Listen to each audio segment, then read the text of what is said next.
किसी ने सुना है कि एक धोती कपड़ा पहनने वाला फाउंडर जिसकी 50,000 करोड़ से भी ज्यादा बड़ी कंपनी है, वो हर रोज भारत के अलग अलग स्टेट में अपने 2 कस्टमर को फोन लगाकर हर रोज पूछते हैं कि भाई मेरा प्रोडक्ट कैसा लगा, कोई कमी तो नहीं है। मैं बात कर रही हूँ कल्याण ज्वेलर के फाउंडर टीएस कल्याण रमन की, जिन्होंने सभी जोड़ियों का बिजनेस हिला डाला है। बात सिर्फ इतनी सी नहीं है, बल्कि है तो वो कपड़ों के व्यापारी, तो फिर सोना कहाँ से बेचने लगे, वो भी आल बाल की दुकान में नहीं, बल्कि 4,000 स्क्वायर फीट की जमीन पर एक बड़ा शोरूम बनाकर, जिस जमीन पर 5 से ज्यादा अपार्टमेंट्स बनाए जा सकते हैं। आज all over India 5 lakh square feet से ज्यादा की जमीन पर तो इन्हीं के शोरूम्स बने हुए हैं, जिससे 7,000, 8,000, 9,000 करोड़ का रेवेन्यू आराम से बना रहे हैं। सोच रहे हो ना इन्होंने ऐसा कैसे किया, क्या मार्केटिंग स्ट्रेटेजी का इस्तेमाल हुआ, चलो जानते हैं इस वीडियो में। कल्याण ज्वेलर, जिसकी शुरुआत थिरसूर, जो कि भारत की दूसरी सबसे अमीर छोटी सिटीज में से एक, जिसे भारत का गोल्ड कैपिटल भी कहते हैं, वहां पर टीएस कल्याण रमन ने ऐसा सोने का व्यापार करके की कि जितने भी जोड़ी थे उनका बिजनेस हिला डाला। लोग तो इतने पागल थे कि अपनी बच्चों की शादी 2-2 महीने डिले भी कर देते थे कि अगर गहने खरीदने हैं तो कल्याण ज्वेलर से खरीदने, नहीं तो खरीदने नहीं। सोच रहे हो ना कि टीएस कल्याण रमन ने ऐसा लोगों पर क्या जादू किया। ये सारी कहानी की शुरुआत होती है केरला की एक छोटी सी सिटी है थिरसूर। वहां पर ना उनके पिताजी का कपड़ों का कारोबार था। उन्होंने फैसला किया था कि बड़े होने पर वो अपने 5 बेटों को एक एक बिजनेस दे देंगे, एक एक शॉप दे देंगे कि संभालो। अब कल्याण रमन परिवार के बड़े बेटे थे, तो 12 साल की उम्र में ना उनके पिताजी उनको अपने साथ ले जाने लगे और गल्ले पे बिठा दिया। अब गल्ले पर बैठ के उन्होंने सीखा कि किस तरीके से पैसे संभालते हैं, कैसे कस्टमर को मनाते हैं, किस तरह की क्वालिटी उनको ज्यादा पसंद है और वो क्या खरीदना सबसे ज्यादा पसंद करते हैं, ये सब कुछ। अब उनके बड़े होने पर कायदे के हिसाब से उनके पिताजी ने उन्हें एक दुकान देनी थी, पर उससे पहले उनको ना अपने ग्राहकों से हर बार एक बड़ी दिक्कत पता चले कि जितने कपड़ों में उनको वैरायटी मिल रही है, जितनी यहाँ पर ट्रांसपेरेंसी मिल रही है, वहां पर ना जोहरी की दुकानों में नहीं मिल रही, गहनों में नहीं मिल रही। अब एक नहीं 10 से ज्यादा कस्टमर ने आकर उनको यही बात मिली। फिर उन्होंने सोचा कि कुछ तो करना ही पड़ेगा। मार्केट में कॉपी पेन लेकर गए और अलग अलग एरियाज में गए, जैसे कोची, कोट्टयम, तिरुवनंतपुरम, पलक्कड़। वहां पर जितने भी जोरी थे उनकी दुकानों में पर्सनली गए और वहां पर इतनी बड़ी बड़ी प्रॉब्लम्स मिली, जिसका सोल्यूशन ढूंढने के लिए चालू किया कल्याण ज्वेलर। हुआ ऐसे 1993 में ना कल्याण रमन जी ने अपना पहला शोरूम खोला थिरसूर में, जो कि आलबाल सा नहीं था, बल्कि 4,000 स्क्वायर फीट जमीन पे बना एक विशाल स्टोर था। जब जोड़ियों की दुकानें मुश्किल से 200 से 600 स्क्वायर फीट की जमीन में होती थी। अब अगर आप नेक्स्ट टाइम कोई बड़ा सा स्टोर देखोगे कल्याण ज्वेलर का, तो ये मत सोचना कि ये ब्लैक मनी या कुछ अदल बदल करने के लिए, बल्कि ये उनकी स्पेशलिटी है। वहां पर एसी, अच्छी खासी बैठने की जगह, अच्छी खासी कार पार्किंग के लिए भी जगह छोड़ी। अब पहला कस्टमर उनको ढूंढने में इतनी दिक्कत नहीं है, क्योंकि उनके पहले ग्राहक उनके कपड़े के कस्टमर थे, जिनके साथ उनकी अच्छी खासी बॉन्डिंग थी। उसी के साथ साथ ना दूसरी बड़ी दिक्कत उस समय ये आ रही थी कि लोगों को वैरायटी नहीं मिल रही थी। अगर उनको कस्टमाइज करवाना है तो उनको एक महीने तक का इंतजार करना पड़ता था। कल्याण रमन जी ने सारा सिस्टम बदल डाला। उन्होंने वैरायटीज लेकर आए, मल्टीपल ऑप्शंस लाए, लोगों को रेडी टू बाय ज्वेलरी दी, जो कि उस समय कोई कर ही नहीं रहा था। चाहे गोल्ड है, सिल्वर है, डायमंड है, इसलिए ना आसपास के एरिया से लोग आने लगे। पलक्कड़, कोयम्बटूर, कोच्चि, वहां से आकर गहने खरीदने लगे। और इससे पता है उनका पहले साल का रेवेन्यू 50 से 60 करोड़ के था। उसके बाद ना कल्याण रमन जी ने ऐसी ऐसी चीजें करी जो जोहरियों को भी करनी पड़ी सरवाइव करने के लिए। पहला, हाइपर लोकल स्ट्रैटेजी। इसका मतलब ये है कि जिस एरिया में तुम जा रहे हो वहां पर लोगों की क्या डिमांड है, किस तरीके की वो वैरायटी पसंद करते हैं, वैसा प्रोडक्ट लेकर आना। ये बात ना कल्याण रमन जी ने गांठ बांध दी और अपने दोनों बेटों राजेश और रमेश को भी सिखा दी। इसलिए अगर आप ध्यान से देखोगे कि जो वैरायटी आपको नॉर्थ इंडिया में मिल रही है और जो वैरायटी आपको साउथ इंडिया में मिल रही है, उसमें जमीन आसमान का फर्क है। इसलिए आज जो उनके 150 से ज्यादा शोरूम्स हैं, जो कि धीरे धीरे बढ़ रहे हैं, जैसे पहले पलक्कड़, कोयम्बटूर, फिर इरोड, उसके बाद ना भारत का सबसे बड़ा शोरूम खोला चेन्नई में 40,000 स्क्वायर फीट की जमीन पर। इतना समझ लो कि अगर हम 4,000 स्क्वायर फीट के हिसाब से ले तो वहां पर 10 शोरूम्स खुल जाने थे, और उस जगह पर सिर्फ एक शोरूम खुला था, जिसने सबके होश उड़ा दिए।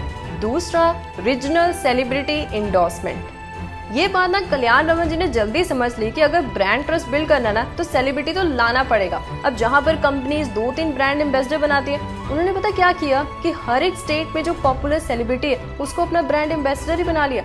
जैसे तमिलनाडु में प्रभु गणेशा, आंध्र प्रदेश में नागार्जुन, कर्नाटका में शिव राजकुमार, गुजरात में किंजल राजप्रिय, पंजाब में वामिका गब्बी और नेशनल ब्रांड एम्बेसडर जैसे अमिताभ बच्चन, जया बच्चन, कैटरीना कैफ, श्वेता बच्चन, उनको तो हम भूल ही नहीं सकते। एक और इंसिडेंस मैं आपको बताती हूँ, जिसमें ना जब कल्याण ज्वेलर ने अपना पहला स्टोर खोला था गुजरात में, तब अमिताभ बच्चन जी को रिबन कट करने के लिए बुलाया गया था। आपको पता है कि अमिताभ बच्चन जी ने कितनी फीस ली थी? जितने में वो पूरा स्टोर बना था। अब बहुत सारे लोग बोलेंगे इतने पैसे? अरे भाई, कंपनी ने पैसे वसूल भी किए। नॉर्थ इंडिया में पंजाब और दिल्ली तक अपना बिजनेस एक्सपैंड करने के लिए अमिताभ बच्चन जी की मदद ली। ऐसे नहीं 2018 में 10,000 करोड़ का रेवेन्यू आया। तीसरा, कस्टमर सेंट्रिक। ऐसा फाउंडर ना मैंने आज तक नहीं देखा और ना ही सुना है जो कि हर रोज भारत के अलग अलग स्टेट में से अपने 2 कस्टमर को डायरेक्टली कॉल करके पूछता है कि भाई मेरा प्रोडक्ट कैसे लगा, कोई कमी है, कुछ फीडबैक देना चाहते हो वो मुझे दे सकते हो। ये काम कल्याण रमन जी हर रोज करते हैं अपने घर पर बैठकर। एक बार उन्होंने मोहाली में कस्टमर को कॉल किया, उसने बोला कि जो गहने मैंने खरीदे मैं चाहता हूँ ना वो डिजाइन थोड़ा सा लाइट वेट में मिले। फिर क्या, उस पर काम किया। चलो ये बात तो कस्टमर की है, पर कोई भी शोरूम खोलने से पहले हर एक एम्प्लॉय को प्रॉपर ट्रेन करते हैं। फिर एक प्रोफेशनल की टीम भेजी जाती है जो चेक करते हैं कि जैसे जैसे एम्प्लॉय को सिखाया गया क्या वो वैसा वैसा कर रहे हैं। ऐसे तो नहीं कंपनी का 90% का रिपीटेड कस्टमर बेस है। चौथा, डीप डिस्ट्रीब्यूशन। इस पे ना कंपनी ने हर एक छोटी से छोटी सिटी और छोटे से छोटे गांव तक अपनी सर्विस पहुंचाने के लिए ना मिनी माई कल्याण स्टोर्स खोले। इनकी खासियत पता क्या है कि यहाँ पर सिर्फ कस्टमर गहने नहीं बल्कि नॉलेज भी ले सकते हैं कि गोल्ड और डायमंड में से कौन सा अच्छा बाइंग प्लान है, वेडिंग पे कितना खर्चा करना चाहिए, कितना कम खर्चा करना चाहिए, किस तरीके से वो गोल्ड एक अच्छी इन्वेस्टमेंट ऑप्शन समझ सकते हैं, गोल्ड इंश्योरेंस स्कीम क्या होती है, ये सब कुछ सिखाया जाता है। इसलिए ना आज पूरे भारत में उनके 800 से ज्यादा माई कल्याण स्टोर्स हैं। एक बात तो है कि चाहे कल्याण ज्वेलर्स का माई कल्याण मिनी स्टोर है, चाहे उनका बड़ा शोरूम है, हर एक जगह ना कस्टमर को ट्रांसपेरेंसी दी जाती है कि इतने का गोल्ड है, इतने के मेकिंग चार्जेस है, इतनी जीएसटी लगेगी। BIS हॉलमार्क दिया जाता है जिससे हमें पता चलता है कि इतनी गोल्ड की प्योरिटी है। और वेरी इंपॉर्टेंट, प्रोडक्ट सर्टिफिकेशन दिया जाता है जिससे हम लाइफ टाइम मेंटेनेंस और बायबैक के ऑप्शन ले सकते हैं। पांचवा, इंटरनल कंट्रोल। ये ना सबसे ज्यादा जरूरी है कि कंपनी हर रोज कितना माल बेच रही है और कितना पैसा उससे बना रही है, क्योंकि हर एक स्टेट और हर एक सिटी में सेम गहने नहीं बेचे जाते। जो गहने कर्नाटका में लोग पहनते हैं वो वेस्ट बंगाल में कोई नहीं पहनेगा, जो वेस्ट बंगाल में पहनते हैं वो गुजरात में नहीं कोई पहनेगा, और जो गुजरात में पहनते हैं वो पंजाब में कोई नहीं पहनेगा। तो इसलिए ना उनकी एक बहुत बड़ी टीम है जो हर रोज डिजिटली चेक करती है कि कितनी इन्वेंट्री आ रही है और कितनी इन्वेंट्री जा रही है, जिसमें टॉप पे कल्याण रमन और उनके 2 बेटे हैं, राजेश और रमेश। अब एक और बात भी है कि कल्याण ज्वेलर उनका खुद का इकलौता ब्रांड नहीं है, उसके अंडर भी काफी सारे सब ब्रांड्स हैं जैसे ग्लो, तेजस्वी, अनोखी, अपूर्वा, और खुद का एक मैरिज प्लेटफॉर्म भी है कल्याण मैट्रिमोनी। इसलिए ना 2021 में जब कंपनी अपना IPO लेकर आई थी, तब से लेकर अब तक इन्वेस्टर्स को 700% से ज्यादा का रिटर्न दे चुकी है और हर साल 0.22% का तो डिविडेंड ही दे रही है।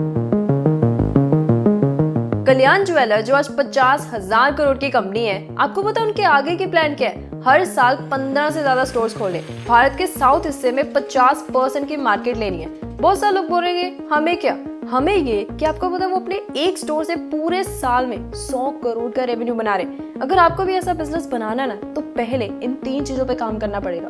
पहला, connect with customer at every level. जितना हो सके अपने कस्टमर के साथ ऐसा कनेक्शन बनाओ कि वो 100 बार क्या 1000 बार सोचे किसी और के पास जाने से पहले। जैसे कि कल्याण रमन जी का एक इंसिडेंस बताती हूँ। वो अपनी पूरी फैमिली के साथ दुबई में गए, वहां पर उनके स्टोर्स थे, वहां पर पर्सनली कस्टमर से भी मिले और एम्प्लॉय से भी मिले। तो इसलिए ये चीज समझ लो कि जितना जरूरी कस्टमर है उतना ही जरूरी एम्प्लॉय है। इसलिए साइमन कहते हैं कि customer will never love your company until your employee love it first। दूसरा, आइडेंटिफाई अनमेट कस्टमर नीड। जैसे हमने पहले देखा कि कल्याण रमन जी को उनके ग्राहक खुद आकर बोलते थे कि जितनी वैरायटी कपड़ों की हमें मिलती है, जितनी ट्रांसपेरेंसी हमें यहाँ पर मिल रही है, उतनी हमें गहनों में नहीं मिल रही। तो उसी का सोल्यूशन ढूंढने के लिए कल्याण रमन जी ने कल्याण ज्वेलर शुरू किया था, जहाँ पर ट्रांसपेरेंसी भी लेकर आए और वेराइटीज भी लेकर आए जो कि कस्टमर को पसंद आई। तीसरा, मेक अ स्ट्रक्चर। देखो, किसी भी बिजनेस को अगर आपको 100 करोड़ क्या 1000 करोड़ का बनाना है ना, तो सबसे पहले उस पर स्ट्रक्चर लाना होगा। जैसे मैं कल्याण रमन जी का इंसिडेंस बताती हूँ। उन्होंने क्या किया कि कोई भी स्टोर अगर खोलना है तो उससे पहले अपने जितने भी एम्प्लॉयज़ हैं उनको ट्रेन करते, फिर एक प्रोफेशनल की टीम भेजी जाती है जो कि चेक करते कि जैसे जैसे एम्प्लॉय को सिखाया गया क्या वो वैसे वैसे कर रहे हैं। फिर उसके बाद एक सेलिब्रिटी आता है जो कि रिबन कट करता है और स्टोर को खोला जाता है ताकि एक ब्रांड ट्रस्ट बिल्डअप हो। So work on that. So आज इस वीडियो में इतना ही। सोर्सेज का लिंक आप सब लोगों को डिस्क्रिप्शन बॉक्स में मिल जाएगा। Till then thank you, bye bye.